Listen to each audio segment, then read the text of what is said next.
Welcome വരുവാണ്. ഇത് L ജിയുടെ ടി വിയാണ്. അപ്പോൾ ഇതിൻ്റെ കംപ്ലയിൻ്റ് എന്ന് പറയുമ്പോൾ LOT ആണ് കംപ്ലയിൻറ്റ്. സെമി ഫ്ലാറ്റാണ് ഈ ടി വി. അപ്പോൾ LOT നല്ല കത്തിപ്പോയിട്ടുണ്ട്, അതാണ് കംപ്ലയിൻറ്റ്. അപ്പോൾ ഇവിടെ LOT മാറ്റണം. ഇവിടെ അതാ ശ്രദ്ധിച്ചാൽ കാണാൻ പറ്റും, നല്ലോണം കത്തിയിരിപ്പുണ്ട്. LOT കത്തിയോടൊപ്പം തന്നെ അതാ ഈ വയറും, ബേസ് ബോർഡിലേക്ക് പോകുന്ന ഈ വയറും കത്തിയിട്ടുണ്ട്. അപ്പോൾ വയറും കൂടെ കറക്റ്റായിട്ട് വേറെ ഇട്ട് കൊടുക്കണം, ജോയിൻ്റ് ചെയ്ത് കൊടുത്താലും മതി. അപ്പോൾ ഇവിടെ ഇനി LOTകളാക്കണം. ഇവിടെ ഒരു പഴയ LOT ഉണ്ട്, ഈ സെയിം ബോർഡ് ഇവിടെ തന്നെ ഉണ്ട്. IC കംപ്ലയിൻ്റ് ആയ ബോർഡാണ്, മെയിൻ IC.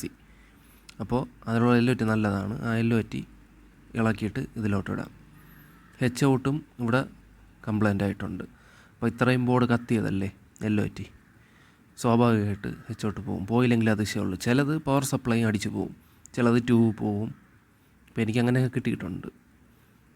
ഓക്കെ, അപ്പോൾ ഇവിടെ വേറെ HOUട്ടൊക്കെ ഇട്ടിട്ടുണ്ട്.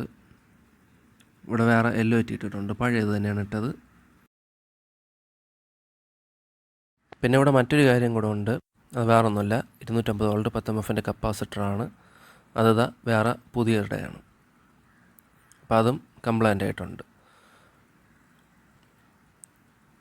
ഇവിടെ ബേസ് ബോർഡിലേക്ക് പോകുന്ന വയർ കറക്റ്റായിട്ട് ജോയിൻ്റ് ചെയ്ത് കൊടുത്തിട്ടുണ്ട്. സെല്ലോ ടേപ്പൊക്കെ ഇട്ട് ഒട്ടിച്ച് കറക്റ്റായിട്ട് കൊടുത്തിട്ടുണ്ട്. ഇപ്പോൾ TV ഓൺ ചെയ്തിട്ടുണ്ട്.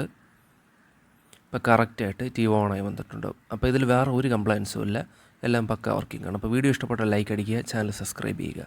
Thank you for watching.